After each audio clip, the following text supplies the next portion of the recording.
Let's get salty!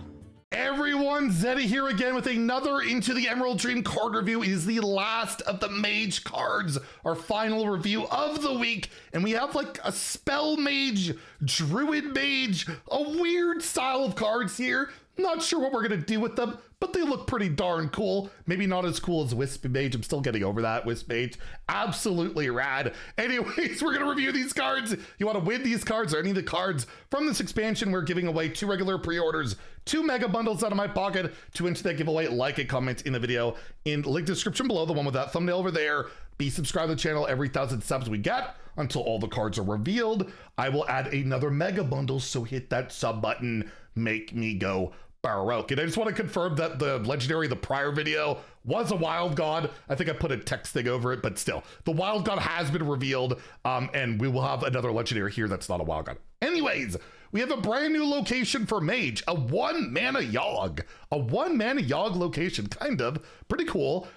It's 1 mana, 3 durability. You spend all your mana, cast a random spell that costs that much. So it's like a forbidden style card almost, where you will consume all of your mana and then just cast a random spell. So you have 8 mana left over. You could get like Wheel of Death. Maybe build your deck around the high roll of getting Wheel of Death into play Kill Jaded or something, right? But it's gonna be like super unreliable card. Super crazy variants. It can target whatever. Like, I just can't imagine this will be a competitive card, but there will be the high rolls. There will be the crazy random things you can do. You never know, that'll lead to those Trolled highlights or those Mark Ulticon combo videos. Probably a decent arena pick, or just a card you put into your deck to like, well, I don't have mana to spend this turn. I'll end off with like 1 or 2, see what I get. Maybe I get a draw or value, but you can also just screw yourself, right? So usually these type of like random spell cards, you need a couple of like spells to go to, you know,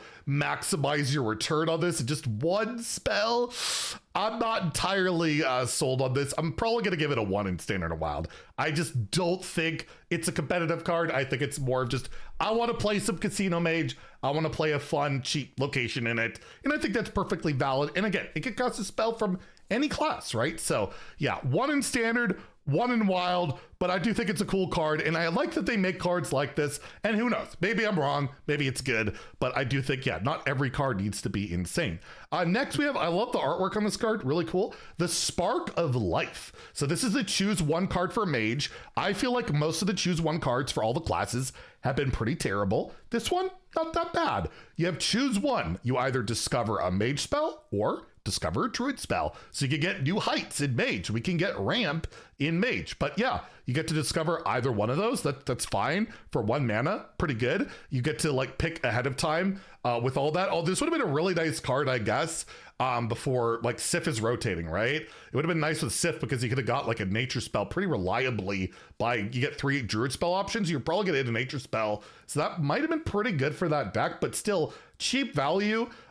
Whether you play this card or not in your Mage deck, you'll see it one way or another. Like, you know, the location that discovers spells, that's in this pool, right? That'll be pretty good. And overall, I don't know what deck wants it. This is probably like your, you know, your 29th, 30th card in your deck, but there might be some out there. I'll give it a 2. Like, it's a fringe card, probably not like the most competitive out there, but yeah, the flexibility of Mage and Druid can be all right. And you could do some silly stuff like discover a 10 drop, find that arcane spell or whatever, and get YOGG in your Casino Mage. There you go. You can find the old YOGGs with this card. So that's pretty neat. So yeah, I'll give it a 2 in Standard, a 1 in Wild, where the pool of spells is so much bigger. I mean, Quest Mage support, I guess, but Quest Mage in Wild is pretty dead since it, you know, can only go once, and it's not like it's lacking ways to find spells to play, right? So I'll give it a 1 in Wild, but yeah, pretty darn cool card. And even like, I'll just show you guys here, Gift of Fire artwork and the Gift of Nature artwork, both. Like, I really like the art on this card.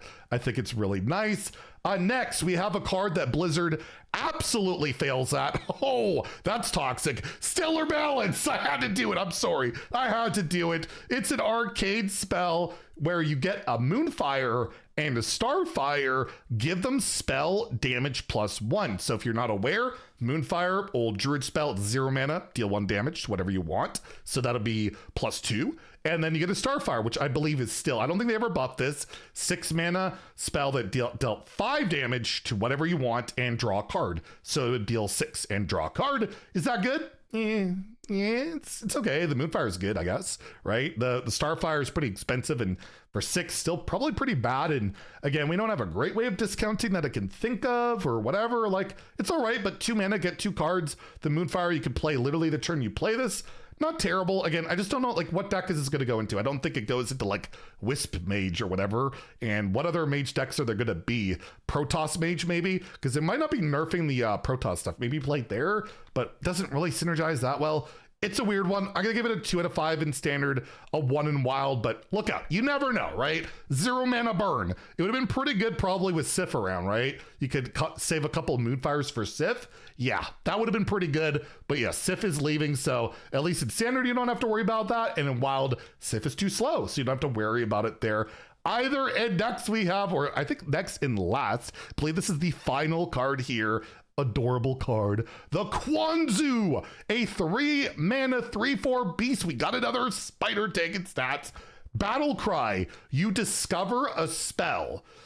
Okay, that's a legendary effect apparently, but you get to choose to keep it or put it on top of your opponent's deck. So you can either Tranquil Breeze it, where you keep it, or Winds of Change and put it on top of your opponent's deck, so you can give them some value later. But the idea, I guess, is you slow down their draws a bit. You give them a card they might not want to play, like you discover 3 spells, they all suck, and you don't want to use them, and you know your opponent doesn't. You give them to them, like, I guess.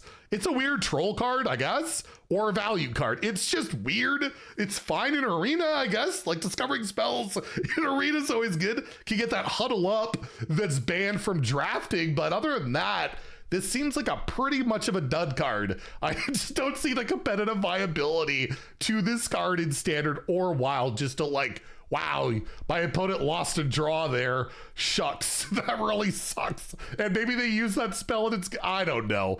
It's really pretty card. It's a kind of a cool card, but is it good?